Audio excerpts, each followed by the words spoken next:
That too, but it's not showing up. Ow!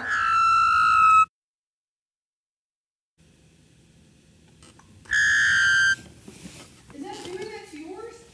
It could be, hold on, it could be my mic. Did you hear that last time? Yes, I did. I think I'm deaf.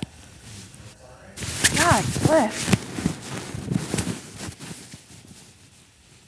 Let's see if in 3 minutes I can find Oh, that hurt. a regional alerts graphic because it's not showing up. Did you zoom out? Just a minute. Oh, figured out why, never mind. Also, I think there might be like a generic timestamp on it. You might want to remove that. Yeah. Unless I've changed it. I don't think I have those since then. Since I made those.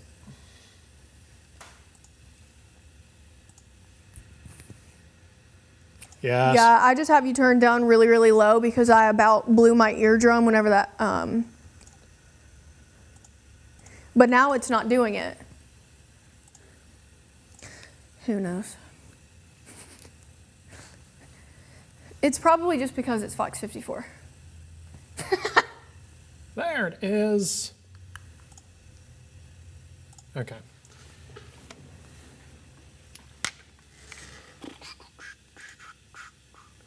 All right.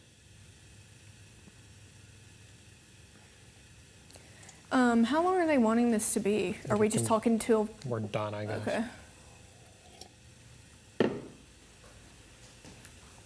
I guess it doesn't really matter because we don't have anything that. I'd say longer than 10, shorter than 30 seems acceptable. Yeah, God. If I'm talking for 30 minutes, you might as well just punch me in the face. Adrian's making chicken taquitos. Well, I'm tonight, coming so home with you then. You want some leftovers? Honestly, that sounds really good. If there's leftovers, I'll bring you some. Hello. She's making refried beans too. You want some of those too? If there's leftovers, I'll bring you some. I'm gonna go to Wendy's though, but if there is leftovers, yes, I do want one because I want to taste it. All right, I'll bring you some. So basically, I can't cuss. Dang. Okay. Which of us start?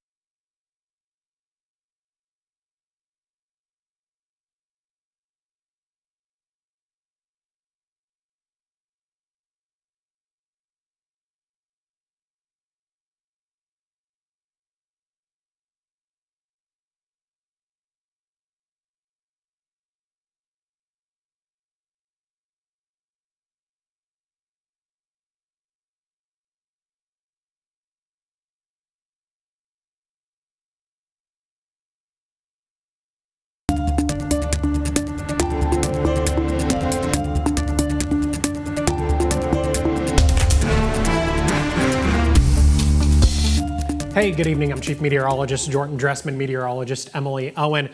This is our first threat of severe weather this season. Yeah, it is, and we're starting the year off with a bang. We are. A really good QLCS that's going to move through the Tennessee Valley late tonight, early tomorrow morning.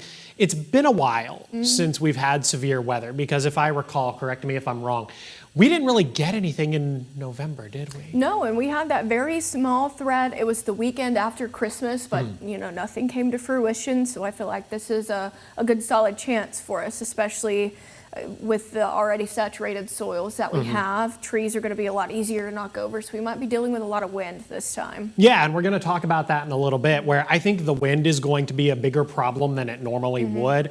You can get wind gusts 50 to 60 miles per hour, and that'll knock over a lot of the mostly dead trees that a stiff breeze would already knock over. But now you're talking about the fact that we've gotten 4 to 5 inches of rain over the course of 2 or 3 days. The ground is whatever is a step above wet. Very wet. Yes. And so I think even the more mature, some of the stronger trees are going to be more likely to fall over power poles. Yep. I think could be blown over with a nice swift kick. All right, And so swift kick. a swift kick. If you couldn't tell, this is a very laid-back version of what our forecast would typically be. We are going to joke a little bit with things that Jordan says, because he says a lot of funny stuff sometimes. I will give him credit for that, but we also are going to be more serious about it because we do kind of want you guys to understand the science about it. I was thinking about this last night. Ken mentioned to me during the newscast, he was talking about storm anxiety and how I had brought that up, and that's actually the reason that I got behind my meteorology background, because I wanted to learn why these things were happening so I wouldn't have to be scared of them anymore. And see, you have a very different perspective, and every viewer has a very different perspective that I don't have. And I have discovered that a lot of storm anxiety originates back to April 27th, 2011. I was a senior in high school in Ohio. So April 27th, 2011 for me was just like something I saw on TV. There was no impact to my life at all. And for, I guess, rather obvious reasons. So it's kind of been interesting to learn. And your experience is obviously completely different because you were here. I was here. I was a sophomore in high school. My brother was actually down in Tuscaloosa, which was one of the harder hit areas. And I can fully say with confidence that this is not at all what we are going to be dealing with tonight. No, we're definitely not talking about April 27th. We're also not talking about, I think it was like May 8th of last year when we had the discrete supercells that developed across the Tennessee Valley. And I think there were like, what, 22 or 23 tornadoes over the course of about 4 or 5 hours. But regardless, I want to take you out to the graphics because we are talking about a FOX54 weather impact alert day. And the timing here is going to carry us through the overnight and then early into your Sunday morning. We're talking about a couple of different things. We're talking about the chance for strong and severe thunderstorms across the Tennessee Valley. And then we're talking about the chance for some heavier rain that could lead to some additional flooding. I know nobody wants to hear the fact that we could be talking about additional flooding. So what do you need as you head into the overnight? Obviously the FOX54 app. It's going to be able to send you notifications, obviously straight to your phone. You get the latest details on the forecast there. And then of course you should follow myself and Emily on Facebook. Emily, what's your Facebook? Because you're still giving the forecast tonight. Yes, so my Facebook, if you want to type in the URL code, it is facebook.com/meteorologist Emily Owen. But if you just want to search me up on Facebook, you can easily just type in Emily Owen and it should pop up. My profile picture is me with a red dress on, so it'll be easy to find. And if by chance you want to mosey your way on over to mine, just search Chief Meteorologist Jordan Dressman. Emily, talk about the Storm Prediction Center's outlook. So we have seen the enhanced risk slide a little further eastward. So now it really includes, I'm going to basically say all of Colbert County because it is a very slim sliver of Colbert County that's just in that slight risk. And then of course we have seen Franklin County become fully engulfed in that enhanced risk. But I don't want you to get too caught up on the risk categories. You see the slight, you see the oranges, the enhanced risk for that. That does not mean that the enhanced risk is going to see worse weather than we're expected to see here within the slight risk. That's just some areas that we're going to have to watch a little closely on because that looks to be where the tornado threat is probably the highest, wouldn't you say? Yeah, I would say as far as any sort of atmospheric setup is concerned, we're a little more unstable over in northwest Alabama. They were a little warmer than everybody else today.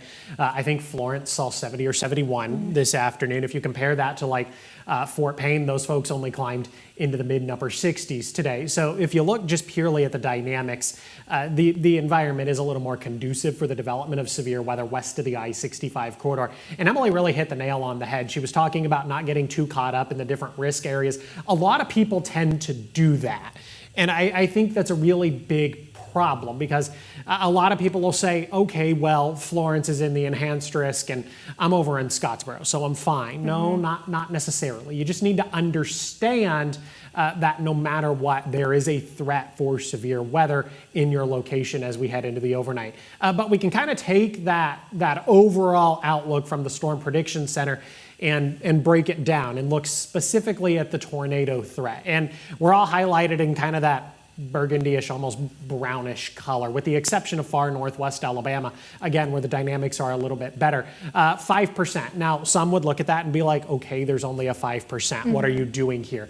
So that means there is a 5% chance that any given point on the map could see tornadic activity. And then from any given point, I think it's broken down into mileage, any point within 25 miles of a given point.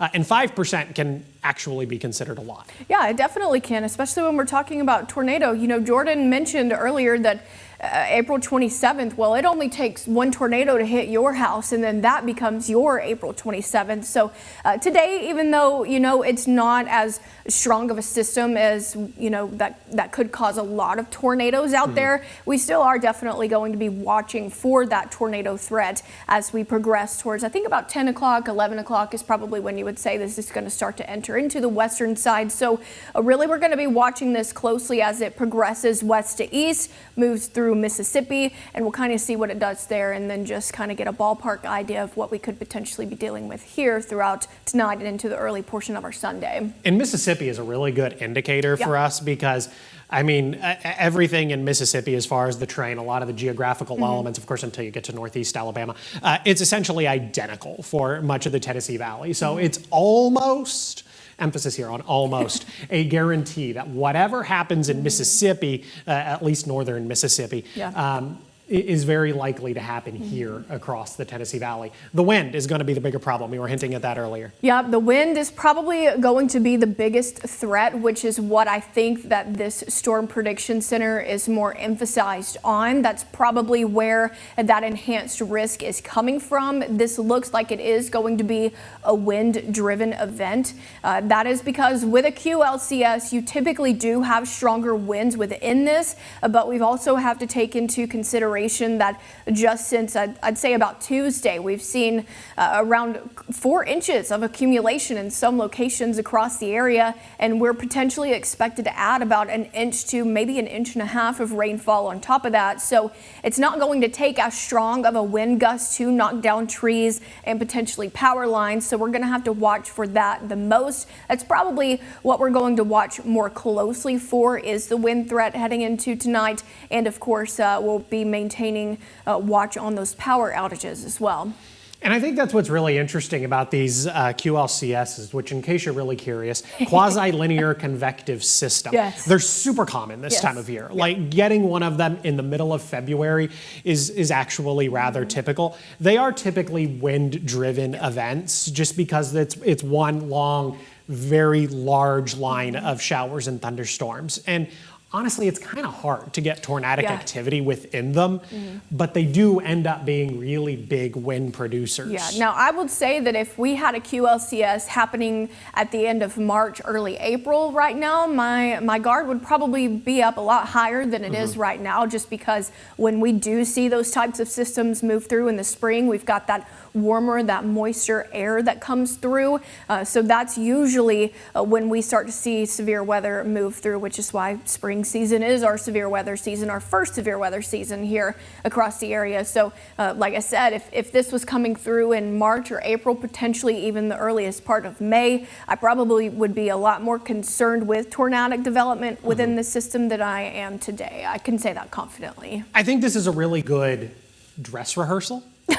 I don't know how else to put it, but I think it's a really good dress rehearsal because we're talking about the chance for strong and severe thunderstorms, but we're not talking about this really massive event. It's a good way to kind of dip your toes into the water and get you prepared for the spring severe weather season. You know, you can kind of go through tonight and be like, okay, well, I didn't have this, this, and this ready. Okay, so I have time to get these things prepared. Secure your severe weather plan, your emergency kit. Make sure the NOAA weather radio has batteries. You haven't needed that in months, so the batteries are probably dead. This is a good time to kind of have all of those preparations. Yeah, I would probably say so. And I noticed we've got the temperature and the dew point map brought up. Jordan, I want you to talk about how this dew point is going to relate, with the moisture that we're seeing in the atmosphere, and why we're not as overly concerned with a tornado threat tonight because of these dew points. Yeah, one of the key atmospheric dynamics to having an environment that's really conducive for the development of severe weather is to have ample moisture in your atmosphere. And when you're talking about ample moisture by Alabama perspectives, especially, you're talking about we want to see dew points in the mid and upper 60s before we really start looking hard at an environment and saying, that is really conducive for the development of severe weather. It is really conducive for some level of tornadic development. The higher that dew point number typically also leads us to a level of how unstable our atmosphere is. So when you're talking about dew points, which currently over in northeast Alabama, dew points they're sitting in the mid and upper 50s, maybe creeping into the lower 60s. Just on the surface, you're not really talking about an environment that is overly conducive for the development of severe weather. But then that transitions a little bit. You head west of the I-65 corridor. We're a little bit warmer. We're a little more humid. I know it's hard to say humid in the month of February, but we're a little more humid west of the I-65 corridor. Those dew points are slowly beginning to creep into the low and mid 60s, which again, that's why we're going to see that environment that is more conducive for the development of severe weather, especially west of the I-65 corridor. And then I do believe this would involve our friends up in southern Middle Tennessee, both Giles and Lincoln counties. Yeah, that's exactly right. So dew points are really the measurement of the amount of moisture that we have in the atmosphere. So typically when we see these events move through as well, the western side always tends to be a little bit warmer, a little bit moister. I don't like saying that word, but right. I have to say it because it's part of my job. Some of y'all might get the ick from that as well. But it's just the truth, that's what we're seeing right now. And this is probably what we're expected to see trend as we progress more into the afternoon dinner time hours, into the evening, and of course the overnight. And then as this progresses west to eastward, obviously we're expecting it to die down within strength as well. So the eastern side, that's not to say not to let your guard down, but just know that that's what we're seeing trending right now at the moment. And you say that, don't let your guard down if you're over in northeast Alabama. There is a really interesting phenomenon that tends to happen in this area where you can get a perfectly well-behaved line of thunderstorms. And then it heads over Sand Mountain, and bad things tend to happen. And it's really interesting the way it does it, and it's been studied for oh boy, I think it's honestly been studied for decades. I think crews from Penn State have been here, Oklahoma. Great meteorology programs have come to northeast Alabama to try and figure out why super well-behaved, below severe limits thunderstorms will kind of creep over Sand Mountain, and then they just kind of explode. And if you've been here for a while, if you've lived here for 10, 15 years, maybe even 5 years, this is something you're super familiar with, this kind of weird Sand Mountain phenomenon. Yep, that's exactly right. And I know the National Weather Service, they have had talks. We correlate with them extremely well. They are very communicative towards us when we have events like this happening. And I want to go ahead and take our graphics because they have been talking about potentially seeing a tornado watch become issued as this line gets closer to the Tennessee Valley. But this is what we're really looking at right now. So a tornado watch has been issued towards our west. It doesn't include those extreme northeastern portion of Mississippi, but as this line progresses west to east, we could very well see this tornado watch bleed into the Tennessee Valley and move further eastward as the night progresses. And notice it does cover the Memphis metro. If you do know anybody within Memphis, I would suggest telling them to watch our sister station, ABC 24, because I know that they have a greater opportunity at seeing more severe weather throughout the overnight. In fact, you can already see that severe thunderstorm warning that's starting to pop up just to the north of the Memphis metro. So yeah, something we're going to continue to watch as we head into the overnight. Now, as of right now, there is no word that a tornado watch is going to be issued for any portion of North Alabama, southern Middle Tennessee, and I would anticipate it's probably going to be several hours before we know anything. Yeah. Could be 8, 9, or even 10 o'clock tonight. Emily, let's talk about the big concerns as we head into the overnight. Yeah, so of course we have the typical storm threats that we'll usually see when a QLCS is starting to move through, but I'm thinking heavy rainfall that could lead to flash flooding is what we're going to be concerned with the absolute most, just due to the fact that we already have seen so much precipitation fall just within the past couple of days here. So more heavy rainfall could lead to some areas of localized flash flooding, especially if you do live in some sort of an area that's poorly drained and you have the water that puddles up really quickly. I know driving into work today, I still saw some areas, ditches specifically, that still had a lot of standing water within them. So if we just have any more to add on top of that, that's going to make that flooding issue become worse. Now, I'm not expecting hail to be a threat with this. We just don't have the right component for hail that we would typically see, so I'm really not expecting hail to become an issue.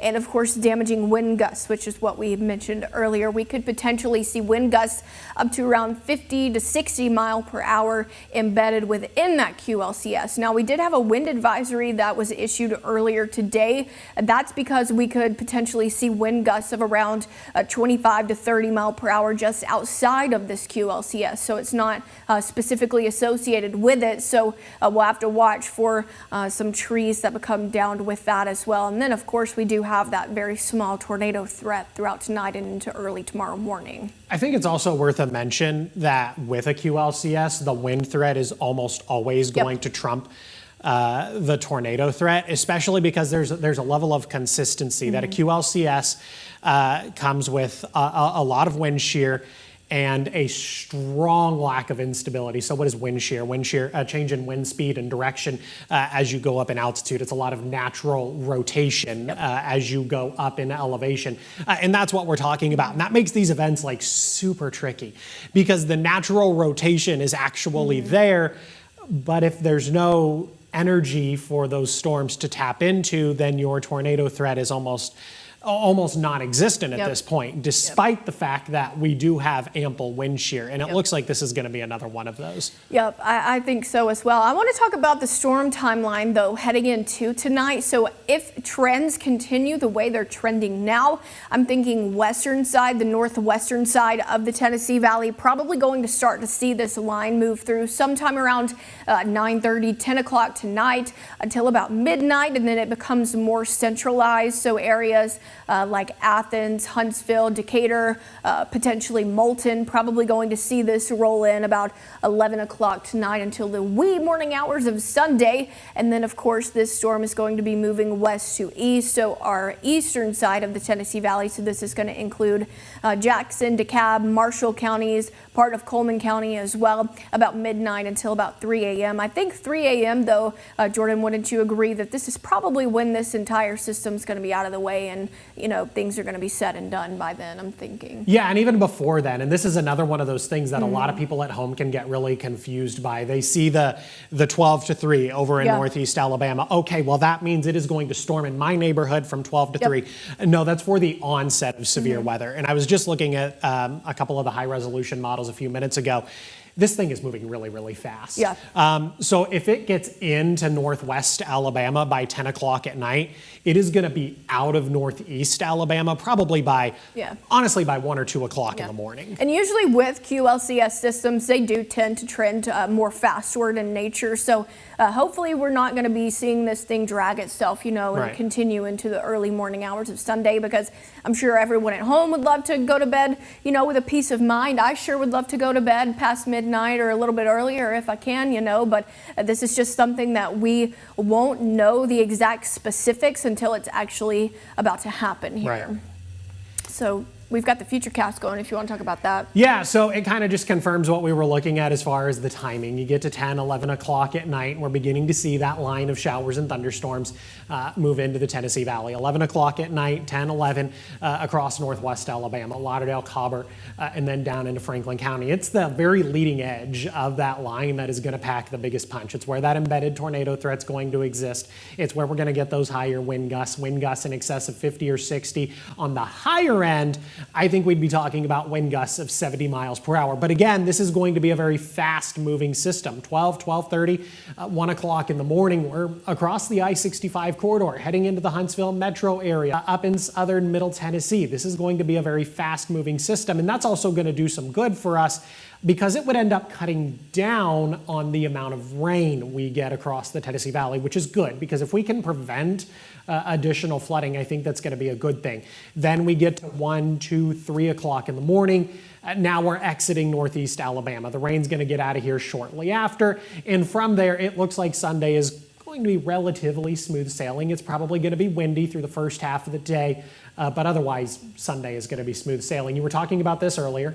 Yeah, so we will see a wind advisory that will go into effect. Is that the correct time, the midnight Sunday to noon Sunday? Yep. Okay, I wanted to make sure before I pointed that out. We will continue to see winds on the backside of the system move through. I mentioned that we'll have winds that's not associated with that main line out ahead of it, and we're going to continue to see winds potentially gusts around 20 to 25 miles per hour back behind that main line, and it looks like it's going to linger on into the day a little bit on Sunday. So pretty much all of the Tennessee Valley, with the exception of Giles County, is included within this wind advisory. And it's not that it's not going to be windy in Giles County. The area is set up very interesting where we get Lincoln County in southern Middle Tennessee, and by we, I mean the National Weather Service office in Huntsville. They're in charge of Lincoln County. Giles County, on the other hand, even though they're next door neighbors, they are under the jurisdiction of somebody else. They are under the jurisdiction of the National Weather Service office up in Nashville. For whatever reason, they haven't put Giles County under a wind advisory. So that's why Giles County tends to be left out sometimes. It's just because the National Weather Service office here in Huntsville can't give them the same watches, warnings, and advisories that they would give everybody else. Yep. So we were mentioning earlier, be prepared for, things if they do become a little, what I'll say, crazy throughout tonight. We want you to have your tornado safety plan ready to go. So you want to obviously have multiple ways to receive warnings if they do become issued. You don't want to rely solely on an outdoor weather siren. I know those can't be trusted all of the time. But a weather radio is going to be your first and best bet because those things are very loud. I will say that I am a very deep sleeper. Usually noises don't wake me up, but I can tell you that a weather radio, that thing will get your heart pumping and get you out of bed pretty quickly. And of course, you want to download the FOX54 app because if we do have any types of warnings that come to fruition tonight and into the early part of tomorrow, we'll send out a push alert through that as well that's going to alert you if your county does become under a tornado warning. And then of course we will be here on television if we do have a warning that does become issued. We're going to break into programming immediately. Just so you guys can track it along with us, but don't rely solely on a television either because if the power does become knocked out, that's not going to be a good thing for you. And mentioning the power being knocked out reminds me to make sure to tell everyone they want to have all their devices charged, phone included. Yeah, make sure you have those things. A lot of people tend to not put them on the chargers until they go to bed, but today would be one of those days. As soon as you're done watching this, just to go throw it on the charger. Yeah, just leave it hanging out there. Let it get a little juice before things potentially become more active. But let's say, hypothetically speaking, a tornado warning is issued. If you're new to the area, first, welcome to the area. But I know a lot of people tend to move here and they have never dealt with a tornado a day in their lives. So while this might seem like a lot of common sense information to a good number of people, this is a very large growing area, and so not everybody is familiar with what you should do if a tornado warning is issued for your immediate area. You're searching for the lowest, most interior room of your house. In most cases, that's going to be something like a bathroom. It's going to be something like a pantry. I know a lot of the new build homes these days, they have room for you to walk into your pantry, some sort of a closet, laundry rooms. Things like that are going to be the most ideal. Now, I don't think basements are very common in Alabama. My house does not have a basement. Are basements common in Alabama? For some houses, yes, I can say my house doesn't have one, but my neighbors, they live really closely to us, and they have a basement in their home, and they actually were so gracious enough to give us a key to their basement that, you know, if they weren't home one night and we needed to go into it, you know, we could easily get into it. But if you do have a basement, that's probably going to be the safest place to be. But like Jordan mentioned, and the most interior room of your home away from windows is also going to be a safe bet as well. I know growing up, before we moved to where we live now, we would always go to my Nana's house because she had an interior hallway, and we would shut all of the doors. We would have our bicycle helmets on, and we would, you know, be ready to ride out that storm if a tornado did form and, you know, decided to drop on top of our house. We would be well prepared for that if that did happen. And then, obviously, if you have the option available to you, and I believe this will be the last thing we're going to show you as far as this update is concerned, storm shelters. They're great. A lot of municipalities will open their storm shelters when a tornado watch is issued. Now, because this is a late night of event, I've seen a couple of different municipalities that will, in the past, on occasion, open up their storm shelters a little bit earlier, just in case. But most municipalities, all of them, I think, will open the second a tornado watch is issued, which means the second that tornado watch is issued, you're free to go. Now, we do have a complete list of these on fox54.com, and you're going to want to go check out that list because a lot of them have some different rules. Some of them you can't bring pets at all. Some of them you can bring the pet just simply on a leash. Some of them you can bring the pet, but the pet then has to be crated in some way, shape, or form. So they all have different rules. So that's something you're going to want to head over and go check out. Yep, that's exactly right. So we're going to leave you guys with it. We're going to continue to monitor things behind the scenes. And like Jordan mentioned, I'm still going to be doing the newscast tonight. So I'll have the latest weather update. We're also going to provide updates over Facebook. We've got live conditions, including our Fox 54 radar that's going to be streaming this evening on Fox 54 Plus. You'll also be able to see power outage reports if they become available, and any other information that you need to know throughout the night, especially if we do see a tornado watch that becomes issued. You want to download the app to your TV and you will be able to watch it for free. Now, if a situation warrants, we will break into programming on air and on Fox 54 Plus, so you can stay informed and stay safe out there. Yeah, there are so many places that you'll be able to watch our live coverage. Television, Fox 54 Plus. It'll be streaming on the Fox 54 app. I believe on your phones. We can stream them on YouTube. Yep. I think that's a thing we can do. Facebook, they can be streamed on. So the list of places to be able to watch, should conditions warrant, there's a lot of choices. Yep, that is exactly right. Well, I'm Weather Impact Meteorologist Emily Owen. Chief Meteorologist Jordan Dressman. And thank you so much for joining this special edition of a Weather Impact Alert Update.